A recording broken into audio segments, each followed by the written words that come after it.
Hello, my dear friends. Good evening to all of you. Welcome to my legal channel. Today I am going to discuss about a most important section 482 of BNSS भारतीय नागरिक सुरक्षा संहिता के धारा 482 में के बारे में मैं आज डिटेल से मैं बताने जा रहा हूं। एंटिसिपेटरी बेल में ये यूज होता है ये सेक्शन, यानी BNSS की धारा 482 में अग्रिम जमानत के बारे में बताया गया है कि एंटिसिपेटरी बेल जो है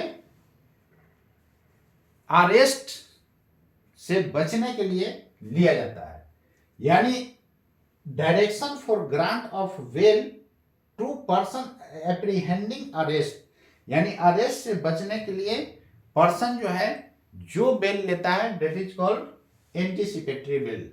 ये अरेस्ट होने से पहले लिया जाता है। अरेस्ट होने के बाद जो लिया जाता है वो क्या होता है? रेगुलर बेल होता है दोस्तों। तो ये आपका BNSS की धारा 482 में अब ये न्यू क्रिमिनल लॉ में प्रोविजन दिया गया है, लेकिन ये पहले CRPC the code of criminal procedure में कितना सेक्शन में था? ये धारा 438 में था। तो 438 के अकॉर्डिंग जो है एप्लीकेशन यानी पिटीशन जो है फाइल किया जाता था। किसके लिए? बेल के लिए। तो बेल के लिए पिटीशन फाइल किया जाता था किस सेक्शन के अंतर्गत? 438 के अंतर्गत। लेकिन अब क्या है कि 1 जुलाई 2024 से जो भी अब है न्यू क्रिमिनल लॉ लागू हो चुका है, तो 1 जुलाई से जो भी अब हो रहा है वो BNSS के कौन सा सेक्शन? 482 में जो है एंटिसिपेटरी बेल का प्रोविजन है, एंटिसिपेटरी बेल लिया जाता है। क्लियर है? तो एंटिसिपेटरी बेल तब लिया जाता है जब किसी को अरेस्ट से बचना होता है। जैसे मान लेते हैं कि कोई क्राइम हुआ, तो क्राइम हुआ मान लेते हैं कि वो बेचारा इन्वॉल्व भी उसमें नहीं है, लेकिन उसको नाम दे दिया गया है, तो अरेस्ट से बचने के लिए वो एंटिसिपेटरी बेल फाइल करेगा, उसको बेल मिल जाएगा। लेकिन मान लेते हैं कोई मर्डर कर दिया है, खुद वो एक्यूज है, खुद वो समझिए मर्डर किया है, तो जो पर्सन मर्डर किया है उसको कैसे एंटिसिपेटरी बेल मिल जाएगा? हाँ, मान लेते हैं कि मर्डर करने में 4 गो गया, उसमें से एक ने गोली मार दिया, एक बेचारा जो है उसको किसी तरह बहला फुसला करके ले गया था। ये नहीं कहा था कि चलो फलानवा के मारना है, ये बोला कि चलो ना हमारे साथ घूमने।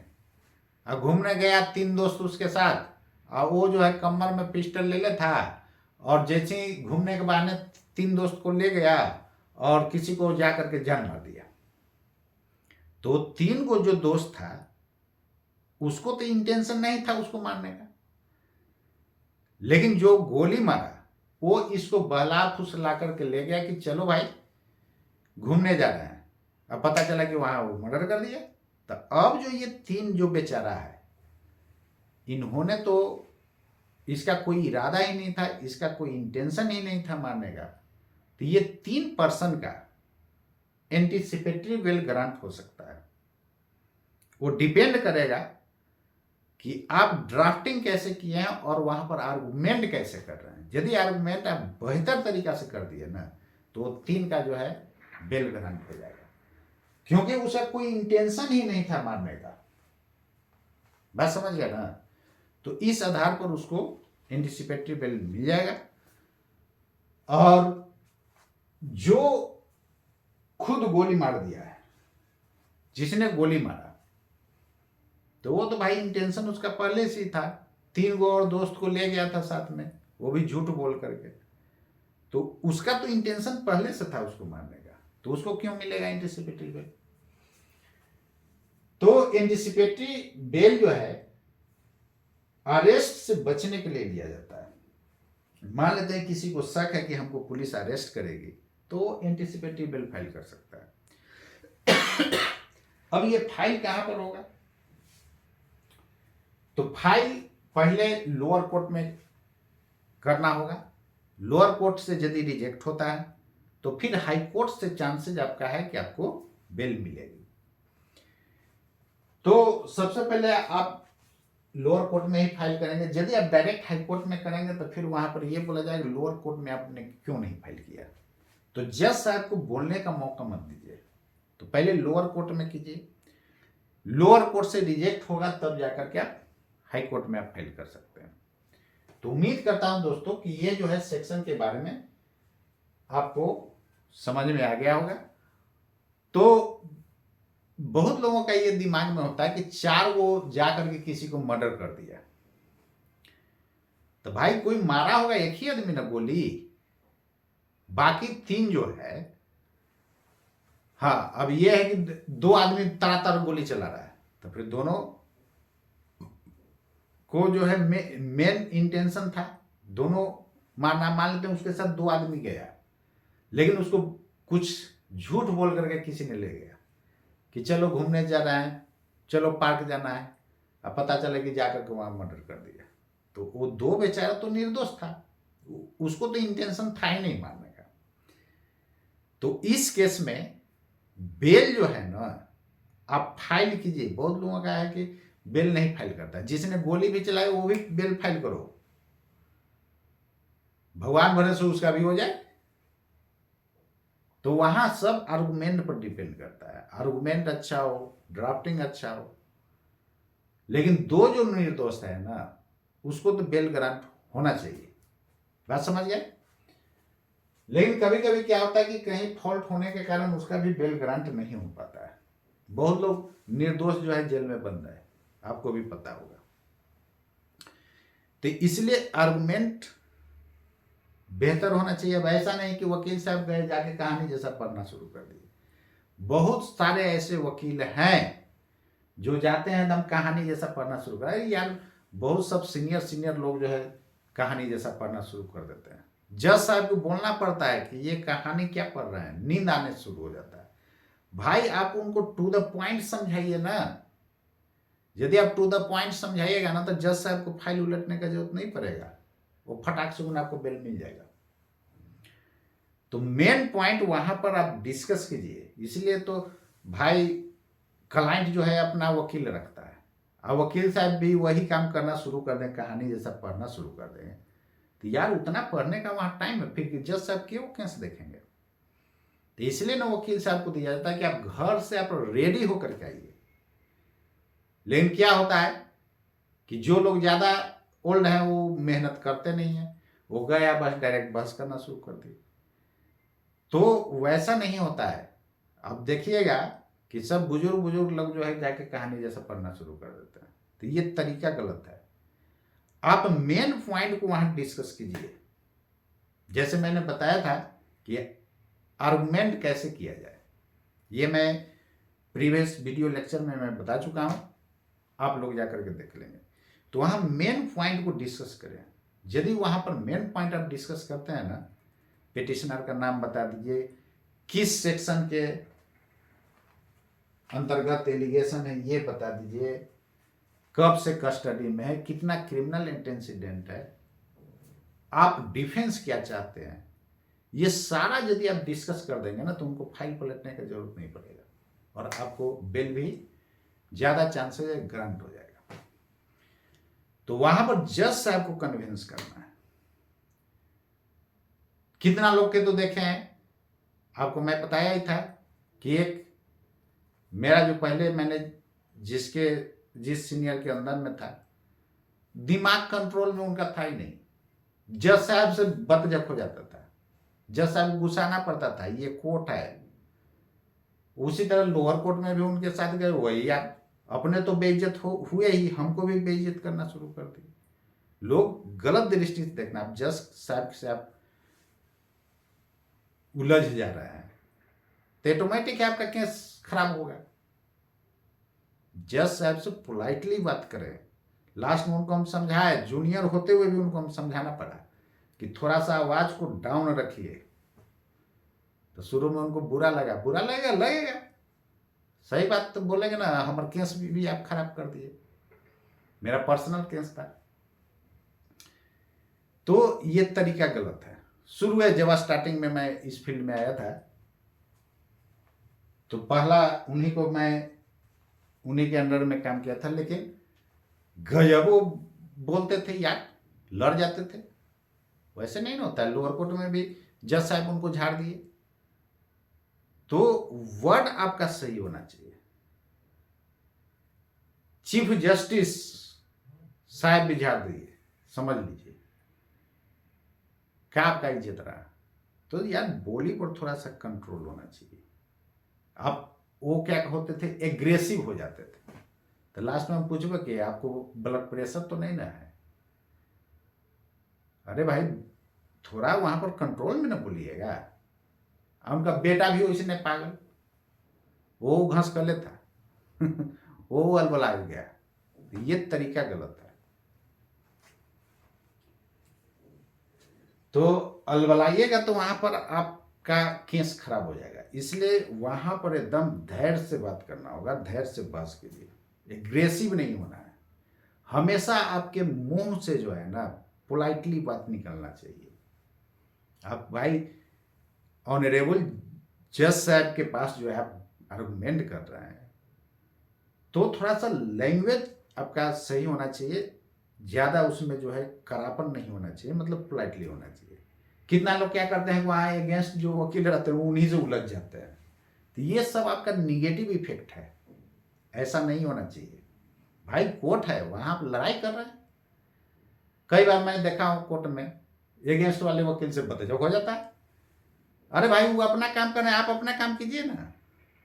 ये होना चाहिए। जज साहब ऐसे लोग कभी डांटे हैं। ये वो तो क्या हुआ कि उलझ गए तो बाहर में जाके अलबल बक रहे हैं, देख लेंगे फलाना कर लेंगे, तुरंत जज साहब बुलाया, बुलाओ बुलाओ। ये क्या तरीका है? तो ये सब नहीं होना चाहिए। तो लोग बाल पका लेते हैं, फिर भी इस तरह बचपना लेखा लोग करते हैं, ये तरीका गलत है।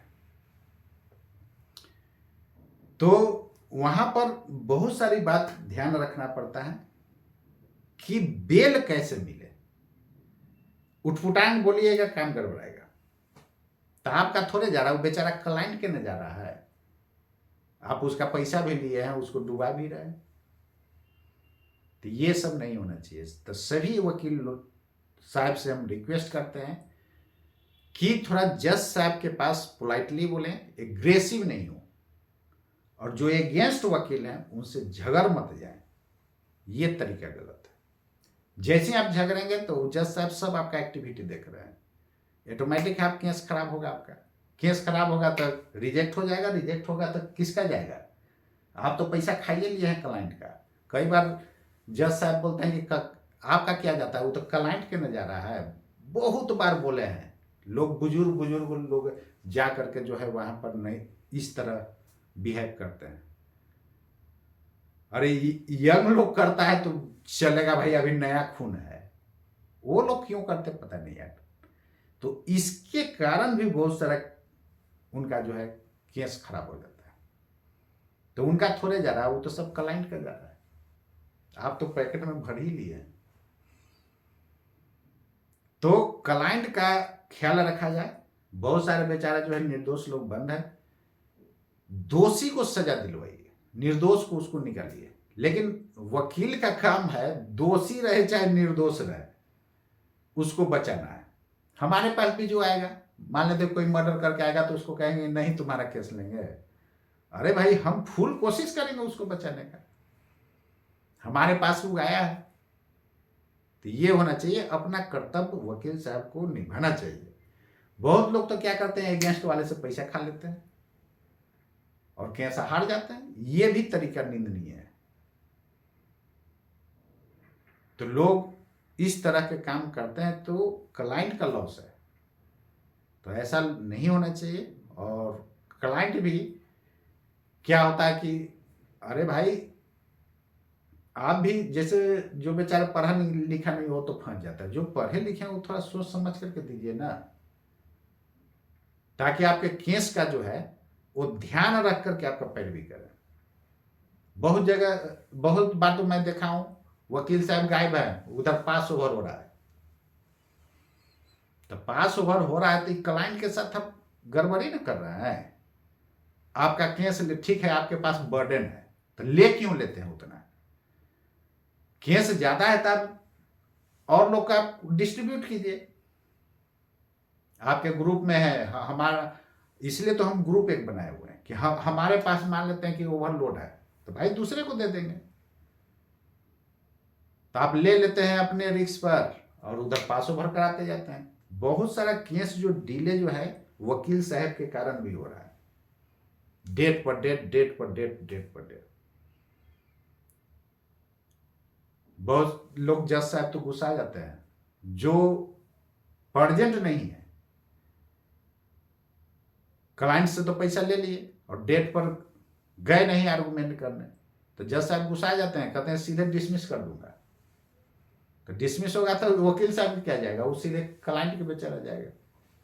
लेकिन अब सब ऑनलाइन हो गया है, यदि आपके वकील साहब प्रेजेंट नहीं हो रहे हैं, वो सब ऑनलाइन दिखेगा। उनको बोलिए कि आपको मैं भाई पैसा दिया हूं, आप ध्यान नहीं दे रहे हैं, डेट पर जा नहीं रहे हैं, पैसा तो आप ले लेते हैं। तो इस तरह होता है। तो मैं सभी पब्लिक लोग से रिक्वेस्ट करता हूं कि थोड़ा सोच समझ करके दिया करें। किनको आप दे रहे हैं उनसे जो है आप ये उम्मीद करें कि वो ईमानदारी से काम करें। हम तो यही बोलेंगे कि सभी वकील साहब ईमानदारी से क्लाइंट को सेवा करें। भाई सब कुछ पैसा नहीं ना होता है, मरता है तो कोई लेके जाता है, ये वो लड्डू मिलता है गोल्ड। तो सबको हेल्प करें, गरीब हो अमीर हो, सबको हेल्प करें, जितना उनसे बने सबको हेल्प करें, कोशिश करें उसको बचाने का। अब फुल कोशिश करने के बाद भी यदि नहीं होता है तो क्लाइंट से भी मैं रिक्वेस्ट करता हूं कि ऐसा नहीं कि आप बोलिए वकील खराब, वकील खराब नहीं है, वकील साहब को ये देखिए कि वो टाइम पर एक्टिव है कि नहीं। अब ये नहीं कि डेट है अब वकील साहब गायब है, तो ये तो आपके साथ गद्दारी हो रहा है। पैसा तो ले लिए, हमारे साथ भी पहले जब हम एडवोकेट नहीं थे तो हमारे साथ भी कई लोग वकील गद्दारी कर दिए थे। पैसा ले लिए, फोन किए, उठे भी नहीं कर देते। तो ये सब सिचुएशन होता है, पैसा ले लिए फोन नहीं उठा रही, क्या तरीका है भाई। फोन आया, हमारे यहाँ क्या है कि कॉल आया तो कॉल बैक करेंगे जरूर, यही है कि अभी टाइम नहीं है, शाम में कॉल करूंगा। तो उम्मीद करता हूं दोस्तों, जितना जूनियर लोग हैं आप लोग भी क्लाइंट को ऑनेस्टली काम करें तो आपका ऊपर वाला कल्याण करेगा। तो सबको ईमानदारी से इसमें काम करना चाहिए। तो आज के लिए इतना ही दोस्तों, मिलता हूं फिर नेक्स्ट वीडियो लेक्चर में। तब तक के लिए आप सभी लोगों को हमारे तरफ से नमस्कार।